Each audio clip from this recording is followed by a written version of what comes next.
Здравейте, мили млади хора! Изключително съм щастлив и благодарен, че можем да споделим днешния ден. Надявам се той да бъде изпълнен с много забава, веселие, с много танци. Благодаря за поканата. За мен е чест да съм тук сред вас и да виждам толкова млади хора, жадни да се занимават с фолклорно изкуство, любители на история, на традиции.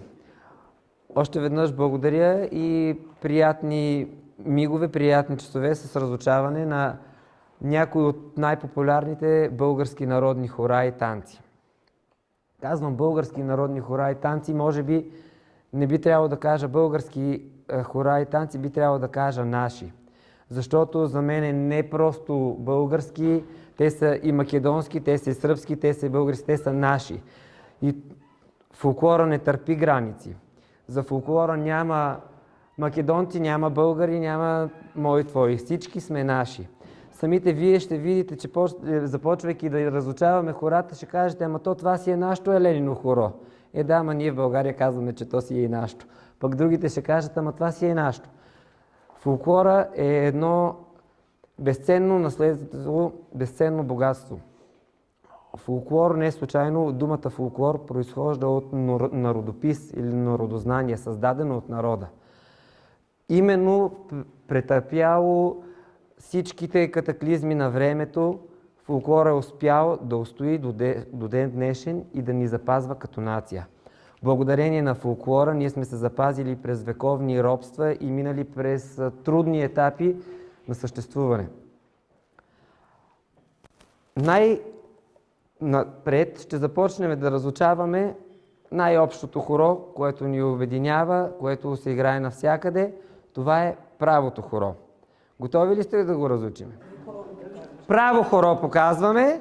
Може би повечето от вас го знаят. Показваме право хоро. Раз, два, три, спусък, стъпка, спусък. Раз, два, три, спусък, стъпка, спусък. Така.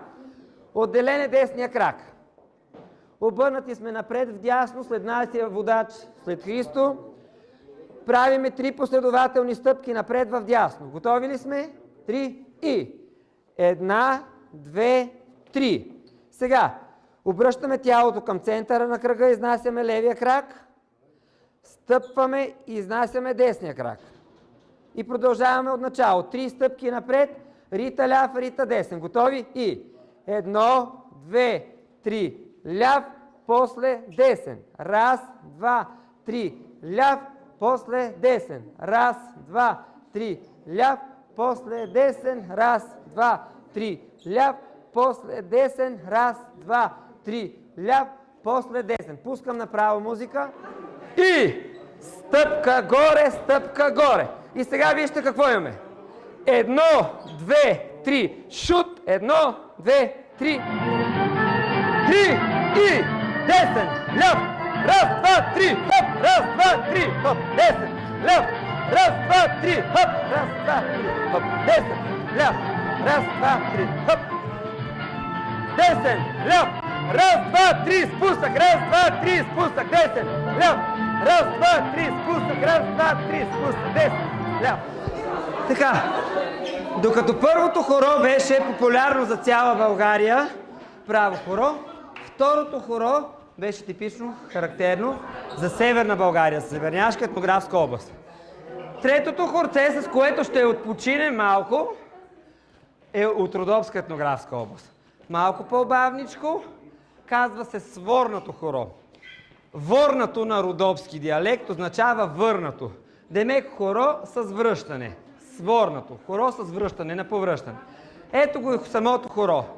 Раз, два, три, четири, раз, два, три, четири, раз, два, три, четири. Напред, 2, 3, подскачаш, напред, 2, 3, спираш, връщаш се и пак спираш. Раз, два, три, подскачаш, раз, два, три, спираш, раз, два, три.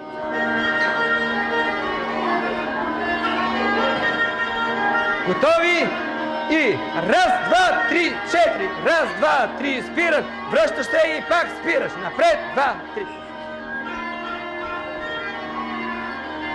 Раз, два, три, четири, раз, два, три, хоп, раз, два, три, хоп, Раз, два, три, четири. Раз, два, три, спираш. Раз, два, три, спираш. Раз, два, три, подскачаш. Раз, два, спираш. Раз, два, три, спираш. Раз, два, три, четири. Раз, два, три, хоп. Раз, два.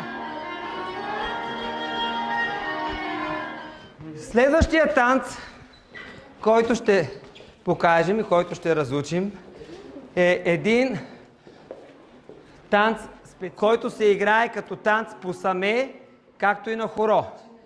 Точно ръченица. Единствен по рода си ритъм в цял свят. Неравноделен размер, който хората казват, че е може би едно от чудесата на света. Който за чужденците, за народи, които не са се докоснали до този фолклор, е нещо наистина свръхестествено. Първо ще се научим да отброяваме така наречения свещен ритъм на ръченица и след това ще се опитаме да го заиграем. Броим до 3, като на всяко трето време, на всяко казване на 3 удължаваме. Раз, два, три, раз, два, три, раз, два, три, раз, два, три. Може ли да опитате с мен? 3 и раз, два, три, раз, два, три, раз, два, три, раз, два, три, раз, два, три, раз, два, три, раз, два, три, раз, два, три. След което видях в групата, че има много добри изявени танцори. Ще ми помогнат, докато останалите играем страни в кръг. Отвътре 2 двойки ще направим солиращи, които ще покажат още малко повече тънкости на ръченица. После момчетата почват да клякат. Момичета пак играят десно-лево. Момчетата седат, момичетата пляскат. Като се изправят момчетата отвътре, отивате да си поканите дамите. Каните ги, връщате тук и играете това, което направихме с ръцете. Останалите играят дясно-ляво. Става ли? Хъп!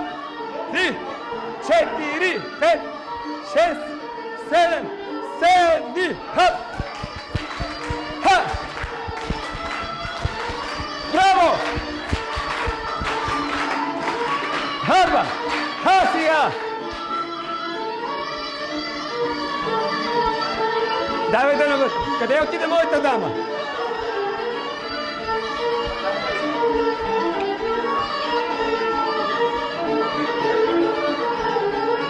Хоп! А сега! Хопа! Обратно! Хопа! Хайде!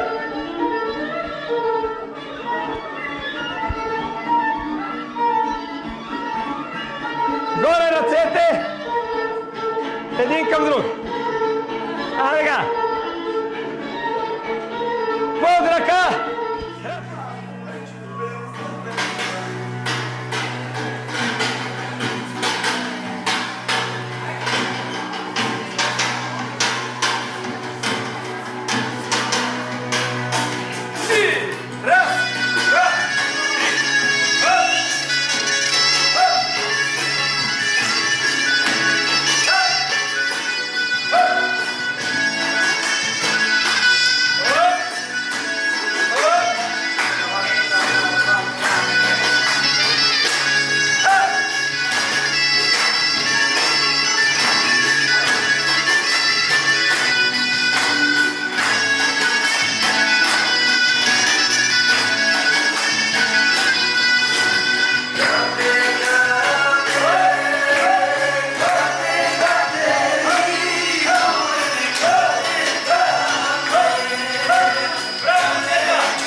новодели, които са стилизирани, но пак са с нови материали направени, придържани към автентичния вид, които са били. Но за щастие виждаме и нашите приятели носят абсолютно автентични костюми, които са може би на над 100 години. а те там наистина са направени на ръка и от естествени материали, тогава не е имало къде да се купи готов плат, готов гайтан, всичко оплетено на една ръка. Всеки един елемент от носията е имал свой символ. Имал е място и предназначение. Не случайно е бил сложен. И костюмът е пълен тогава, когато всеки един детайл е на точното си място и поставен по точния начин. Не бива да се смесват елементи от различни костюми, защото това вече говорим за непрофесионализъм и неуважение по-скоро към таланта, това умело да съчетаят и да направят завършен костюм. Сега всеки един от вас ще има възможността да представи уникалните си костюми. Аз ще започна първо с момиченцата, които са облечени в български носии. Заповядайте. Как се казваш? Търдеза е облечена с носия от Тракийския край, Тракийска географска област, за района на Средногорието. Костюма се състои от бяла везана кошула с дантели. На базвата, когато украсена с дантела плетена на една куха, отгоре се носи фустан, върху него богато блондирана престилка с черна дантела. Основен елемент в носията е забраждането, е по-специфичният начин на забраждане и забрадката, която е украсена с 3 реда. По принцип това са били сребърни пари, в днешно време са имитация на сребърни пари. Начинът на забраждането е много характерен почти за цяла Тракия, защото забрадката се състоя като една шапка, а отгоре се връзва едно перо, което създава допълнително обогатяване на носията. Следващия костюм е от района на Софийско. Състои се от богато везана кошуля с много богато везани ръкави, наричани свиленици. Отгоре се носи сукман или фустан с богата гайтанена украса. На кръста задължително колан, такан на порив. Сега този е новодел с готови шевици, но тогава е имало техника такане на порив. С кори и конци от определено съчетание се получава. Значи, гостът от Босилеград облечена е с кюстендилска сая. И още едно момиченце имаме с такава. Кюстендилска сая, само че при тях е характерно. За кой район при вас е характерно? Славище и източен. Ти по ще кажеш, да, ще обясниш. В България тази носия е характерна за целия Кюстендилски регион, Дупнишко, както и за Босилеград, така и в много голяма част от Сърбия. Носията се казва, на саята в България казваме казмир. При вас не знам дали се казва казмир, горната връхна дреха се казва казмир. С богато украсена сърмена украса. Това е специална технология. Конците са сърмени, като позлатени, посребрени. С специална технология са нашити ръкавите и пазите. Престилката също е такана с такива сърмени конци. Това е изключително скъп и вече почти загинал за нея. Ќе продолжам на македонски, ако нешто ќе... Разбираме всички. Дојдете, брајца. Ќе започнем со машките носи. Машка носија од Крушевскиот регион, западен тип на носија, или комницка носија уште наречена. Ја носеле комитите, се носела за време на војна, се носела за време на празнични днева, дења на црква, во недела, составена од кошула, која што сега ја немат на нив, не носе кошула. Кошула, волнени пантолони и волнена саја, појас, волнени чорапи со опринци. Има толку е за да носи. Може да се додаде качкет или шубара, зависно од носијата што јас ја носам, е носија од западен регион исто, по Вардарија се вика. Карактеристични се опинците, се овчеполски, може да се носи со овчеполски опинци и може да се носи со исти такви опинци од западен тип, кои што ги носам, но не ги кладав сега. составена од бечви, кошула, фустанка, појас, опасач, наплечна крпа, сите тие работи се како дополнителен указ кој што не мора да значи дека е обавезен. Задолжителни се чорапите, опинците, бечвите, кошулата, фустанката и појасот. Носијата која гледате е од стилизирано потекло, не е оригинална носија, потекнува од регионот на Крушево и Крушевска околија. Е влашка носија составена од, треба да има грло, што сега го немаме, кошула, плишан фустан над кошулата, волнени чорапи со чевлички, не се опинци, чевли на топук, црни и плишана фута со најчесто цветна орнаментика. Може да видите, мариовските и етикета. Следните носите од Мариовскиот регион на Македонија, западен исто тип на носија. Кај Мариовската носија, кај сите носи, многу е значајно, за време на турското робство, носите почнувале да добиват црни елементи.